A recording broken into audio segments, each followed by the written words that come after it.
ओम श्री उमा महेश्वराय नमः। ओम श्री विष्णवे नमः। आप सभी को पौष मास के पूर्णिमा व्रत की हार्दिक शुभकामनाएं। आज के इस वीडियो में आप सभी लोग सुनेंगे पौष पूर्णिमा के संपूर्ण व्रत कथा और आरती। अब सुनिए पौष पूर्णिमा की व्रत कथा। प्रेम से बोलिए भगवान श्री विष्णु की जय, माता लक्ष्मी की जय। द्वापर युग में एक समय की बात है कि यशोदा जी ने कृष्ण जी से कहा कि हे कृष्ण, तुम सारे संसार के उत्पन्न करता, पोषण करता तथा उसके संहार करता हो। आज कोई ऐसा व्रत मुझसे कहो जिसके करने से मृत्यु लोक में स्त्रियों को विधवा होने का भय न रहे तथा यह व्रत सभी मनुष्यों की मनोकामना को पूर्ण करने वाला हो। श्री कृष्ण कहने लगे कि हे माता, तुमने अति सुंदर प्रश्न किया है। मैं तुमसे ऐसे ही व्रत को सविस्तार कहता हूँ। सौभाग्य की प्राप्ति के लिए स्त्रियों को 32 पूर्णिमाओं का व्रत करना चाहिए। इस व्रत को करने से स्त्रियों को सौभाग्य संपत्ति मिलती है। यह व्रत अचल सौभाग्य को देने वाला और भगवान शंकर के प्रति मनुष्य मात्र की भक्ति को बढ़ाने वाला है। यशोदा जी कहने लगी कि हे कृष्ण, सर्वप्रथम इस व्रत को मृत्यु लोक में किसने किया था, इसके विषय में मुझसे विस्तार पूर्वक कहो। श्री कृष्ण जी कहने लगे कि हे माता, इस भूमंडल पर एक अत्यंत प्रसिद्ध राजा चंद्रहास से पालित अनेक प्रकार के रत्नों से परिपूर्ण कातिका नाम की एक नगरी थी। वहां धनेश्वर नाम का एक ब्राह्मण था और उसकी स्त्री अति सुशील रूपवती थी। दोनों ही उस नगरी में बड़े प्रेम के साथ रहते थे। घर में धन धान्य आदि की कोई भी कमी नहीं थी। उनको एक बड़ा दुख था, उनके कोई संतान नहीं थी, जिस वजह से वे बहुत दुखी रहते थे। एक दिन एक बड़ा तपस्वी योगी उस नगरी में आया। वह योगी बाकी सभी घरों से भिक्षा मांगकर भोजन किया करता था, लेकिन उस ब्राह्मण के घर से भिक्षा नहीं मांगा करता था। एक दिन योगी गंगा किनारे भिक्षा मांगकर प्रेम पूर्वक खा रहा था कि धनेश्वर ने योगी को यह सब करते देख लिया। सब कार्य किसी प्रकार से देख लिया। अपनी भिक्षा अनादर से दुखी होकर धनेश्वर योगी से बोले, हे योगी महाराज, आप सभी घरों से भिक्षा लेते हो, परंतु मेरे घर की भिक्षा कभी भी नहीं लेते। इसका कारण क्या है? योगी कहने लगा कि आपके धर्म हमें इस बात की आज्ञा नहीं देता है, क्योंकि आप अभी ग्रस्त जीवन में एक सुख से वंचित हैं। आपके घर संतान सुख होने पर मैं आपके घर से भी भिक्षा स्वीकार कर लूंगा। उन्होंने कहा कि जिसे संतान नहीं है उसके घर से भिक्षा लेने से मेरे भी पतित हो जाने का भय है। धनेश्वर यह सब बात सुनकर बहुत दुखी हुआ और हाथ जोड़कर योगी के पैरों पर गिर पड़ा तथा दुखी मन से कहने लगा कि आप मुझे संतान प्राप्ति के उपाय बताएं। आप सर्वज्ञ हैं, मुझ पर अवश्य ही यह कृपा कीजिए।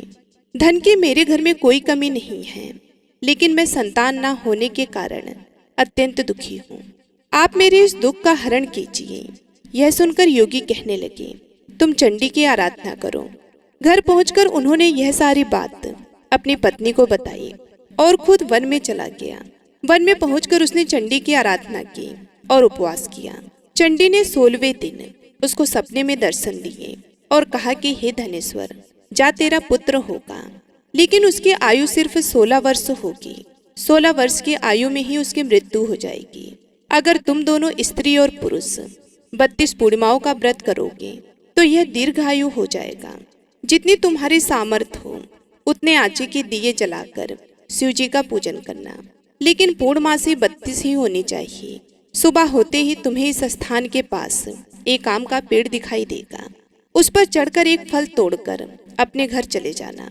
अपनी स्त्री को इस बारे में बताना और अपनी स्त्री से कहना कि सुबह स्नान करने के बाद स्वच्छ होकर साफ सुथरे कपड़े धारण करके भगवान शिव का ध्यान करके उस फल को खा ले।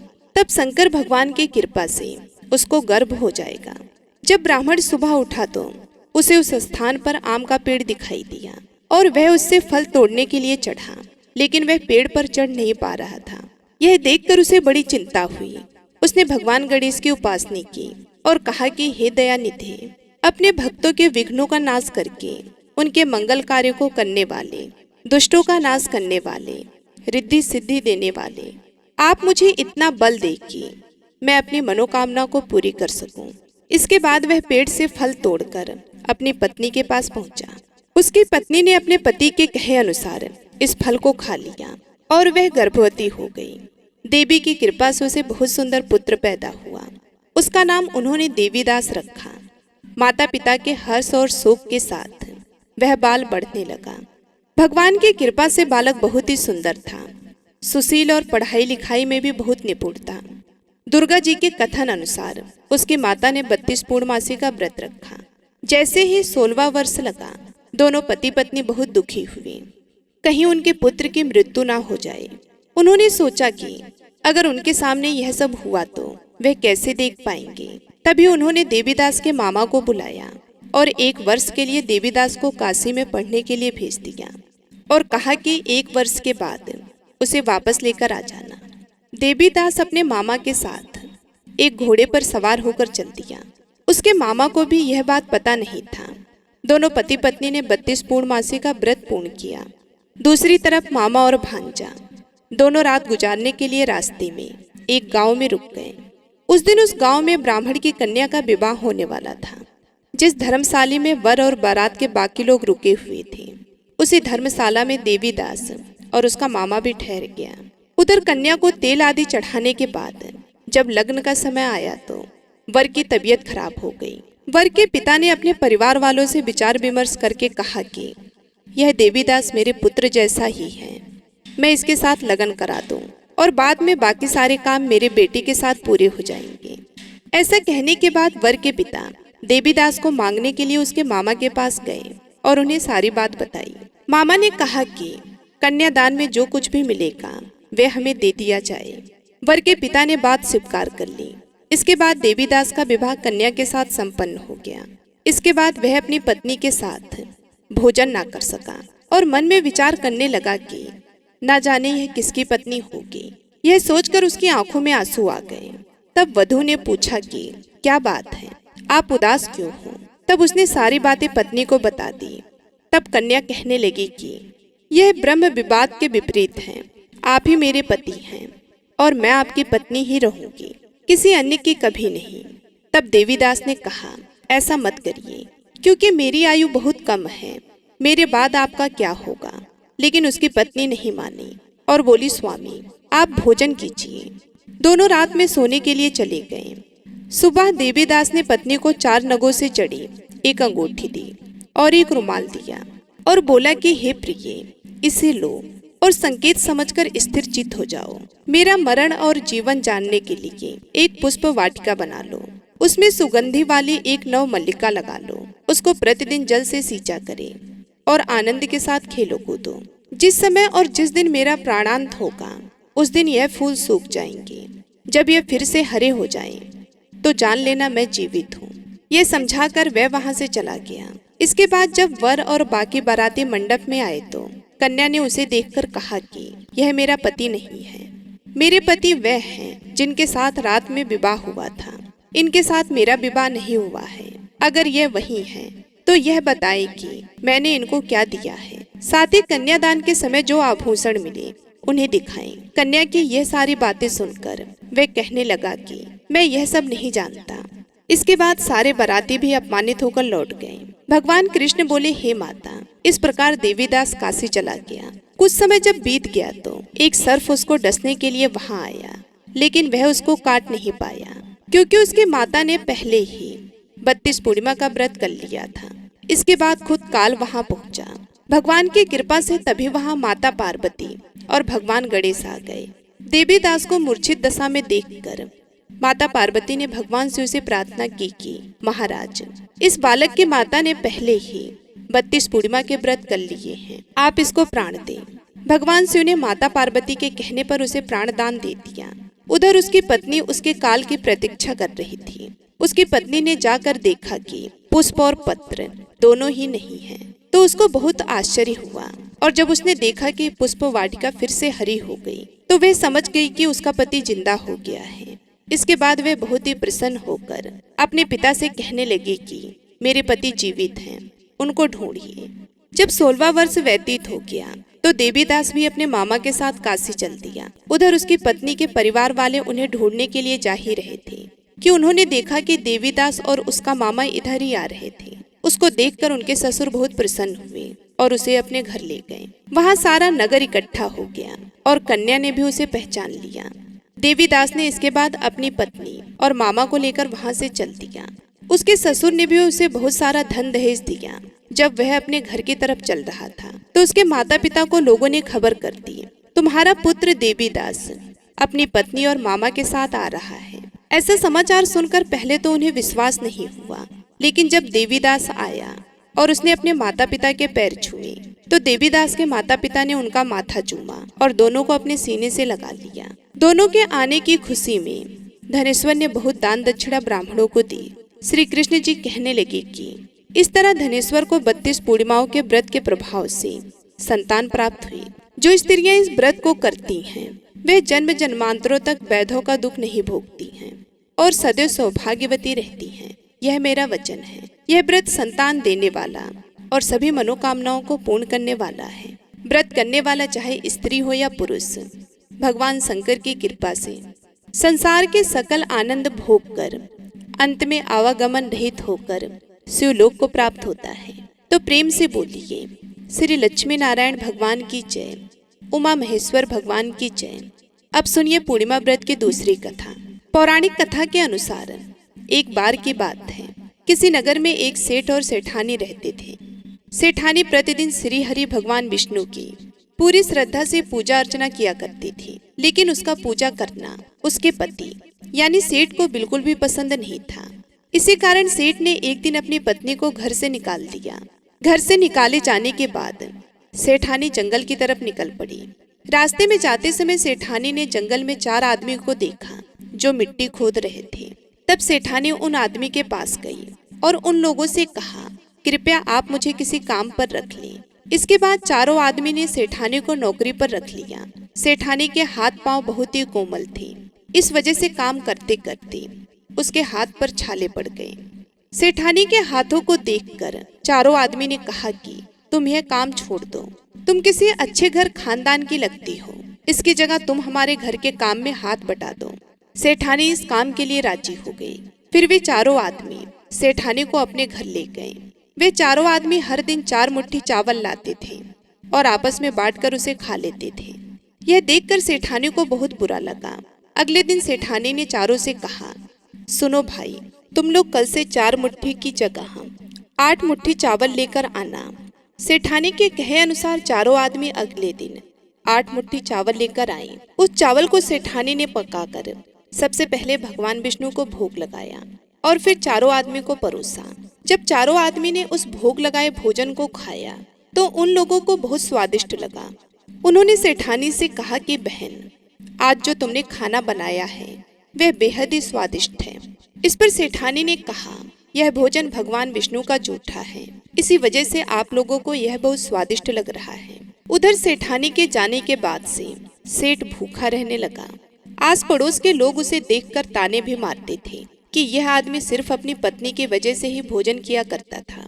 ऐसा बार बार सुनने के बाद सेठ एक दिन अपनी पत्नी के तलाश में जंगल की तरफ निकल पड़ा। रास्ते में सेठ को मिट्टी खोदते हुए वही चारों आदमी दिखाई दिए।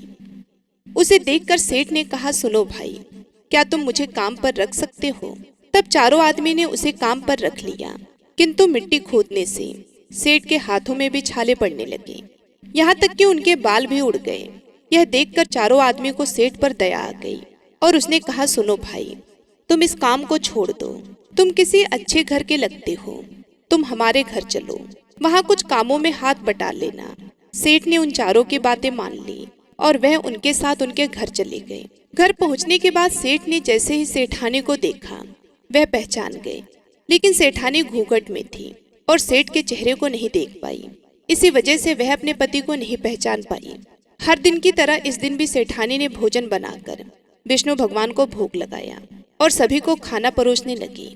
जैसे ही सेठानी सेठ को भोजन देने लगी तब स्वयं भगवान विष्णु ने सेठानी का हाथ पकड़ लिया और कहा कि यह तुम क्या कर रही हो? यह सुनकर सेठानी ने कहा, मैं कुछ नहीं कर रही हूँ, मैं तो बस भोजन दे रही हूँ। भगवान विष्णु ने उसका हाथ पकड़ लिया। तब सेठानी ने चारों आदमी से कहा, हमें भी भगवान के दर्शन कराओ। इसके बाद सेठानी हाथ जोड़कर भगवान विष्णु से अनुरोध करने लगी कि हे प्रभु, आप मेरी तरह इन्हें भी दर्शन दे। तब भगवान विष्णु वहां प्रकट हो गए। इस दृश्य को देखते ही सेठ ने सेठानी से क्षमा मांगी और उसे अपने घर साथ चलने को कहा। फिर चारों भाइयों ने बहुत सारा धन देकर अपनी बहन को विदा किया। इस घटना के बाद से सेठ भी भगवान विष्णु के भक्त बन गए और उनकी श्रद्धा पूर्वक पूजा करने लगे। ऐसा करने से सेठ सेठानी के घर फिर से धन की वर्षा होने लगी। मान्यता है कि पूर्णिमा का व्रत रखकर इस कथा को सुनने से भगवान श्री विष्णु जी की कृपा से सभी के घर धन धान्य से भर जाते हैं और सभी के दुख दूर होते हैं। तो प्रेम से बोलिए भगवान श्री विष्णु की जय। बहुत सारी पौराणिक कथाएं ऐसी हैं जिनमें बताया गया है कि भगवान शिव की करुणा अपने भक्तों पर किसी तरह की कोई भेदभाव नहीं करती और वे किसी की इच्छा पर बच्चों की तरह भोलापन भी दिखाती हैं। बहुत ही कम भक्ति में वे अपने भक्तों पर प्रसन्न होकर उन्हें मनचाहा आशीर्वाद भी देती हैं। इसलिए तो भगवान शिव को भोलेनाथ भी कहा जाता है। एक पौराणिक कथा के अनुसार एक बार गजेंद्र नामक एक असुर था। भगवान के लिए तो सारे भक्त एक बराबर होते हैं। कोई भी भक्त उन्हें सच्चे मन से पुकारे तो वे उसकी पुकार पर तुरंत दौड़े चले आते हैं।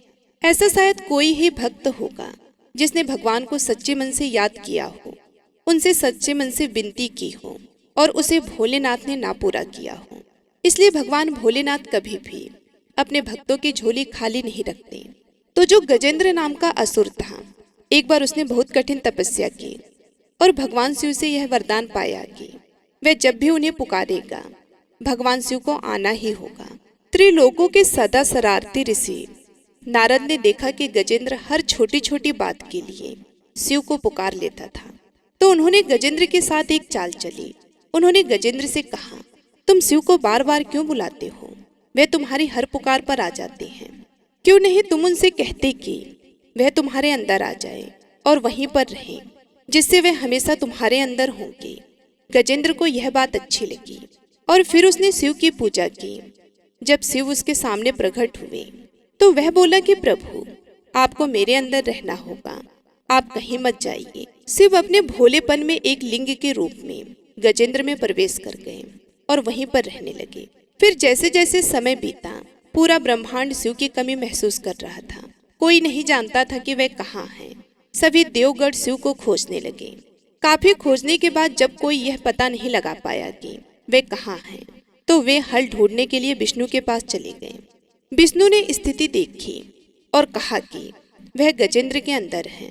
फिर देवों ने उनसे पूछा कि वे शिव को गजेंद्र के अंदर से कैसे निकाल सकते हैं, क्योंकि गजेंद्र शिव को अपने अंदर रखकर अमर हो गया था। हमेशा की तरह श्री विष्णु जी सही चाल लेकर आए। देवगढ़ शिव भक्तों का रूप धरकर गजेंद्र के राज्य में आए और बहुत भक्ति के साथ शिव का स्तुति गान करने लगे। शिव का महान भक्त होने के कारण गजेंद्र ने इन लोगों को अपने दरबार में आकर गाने और नाचने का न्योता दिया।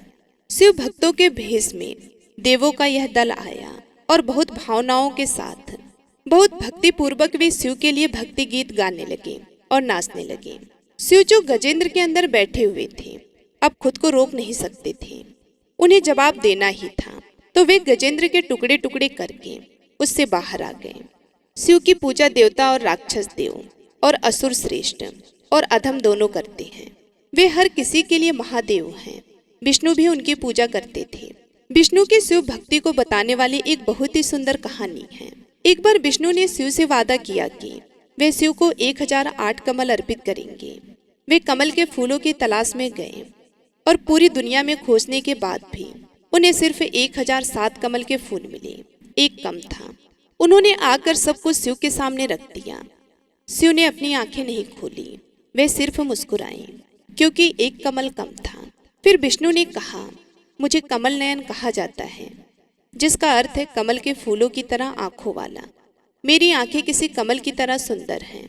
मेरी आंखें किसी कमल की तरह सुंदर हैं, तो मैं अपनी एक आंख अर्पित करता हूँ। और उन्होंने तुरंत अपनी दाहिनी आंख निकालकर लिंग पर रख दी। तब भगवान शिव उनकी इस भेंट से प्रसन्न हो गए। अपने ऊपर इतनी आघात श्रद्धा भक्ति प्रेम और समर्पण की भावना को देखते हुए भगवान शिव ने उन्हें विश्व प्रसिद्ध सुदर्शन चक्र दिया। अब सुनिए विष्णु भगवान की आरती। ओम जय जगदीश हरे स्वामी, जय जगदीश हरे, भक्त जनों के संकट क्षण में दूर करे।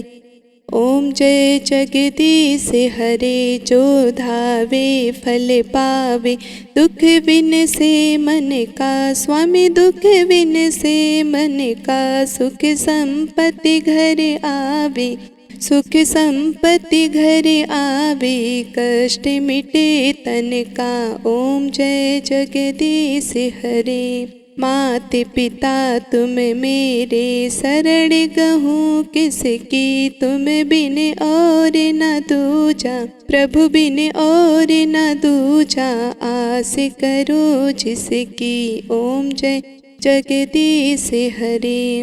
तुम पूर्ण परमात्मा, तुम अंतर्यामी, प्रभु तुम अंतर्यामी, पार ब्रह्म परमेश्वर, पार ब्रह्म परमेश्वर, तुम सबके स्वामी। ओम जय जगदीश हरे। तुम करुणा के सागर, तुम पालन करता, प्रभु तुम पालन करता, मैं सेवक तुम स्वामी, कृपा करो भरता। ओम जय जगदीश हरे। तुम हो एक अगोचर, सबके प्राणपति, प्रभु सबके प्राणपति, किस विधि मिलू दया मैं, किस विधि मिलू दया मैं, तुमको मैं कुमति। ओम जय जगदीश हरे। दीन बंधु दुख हरता, तुम ठाकुर मेरे, प्रभु तुम ठाकुर मेरे, अपने हाथ उठाओ, अपनी शक्ति बढ़ाओ, द्वार पड़ा मैं तेरे। ओम जय जगदीश हरे। विषय विकार मिटाओ, पाप हरो देवा, प्रभु पाप हरो देवा, श्रद्धा भक्ति बढ़ाओ, श्रद्धा भक्ति बढ़ाओ, संतन की सेवा। ओम जय जगदीश हरे। तन मन धन और संपत्ति सब कुछ है तेरा, प्रभु सब कुछ है तेरा, तेरा तुझको अर्पण, तेरा तुझको अर्पण, क्या लागे मेरा। ओम जय जगदीश हरे। जगदीश्वर जी की आरती जो कोई नर गावे, प्रभु प्रेम सहित गावे, कहते शिवानंद स्वामी, कहते हरि हरि स्वामी, मन वांछित फल पावे।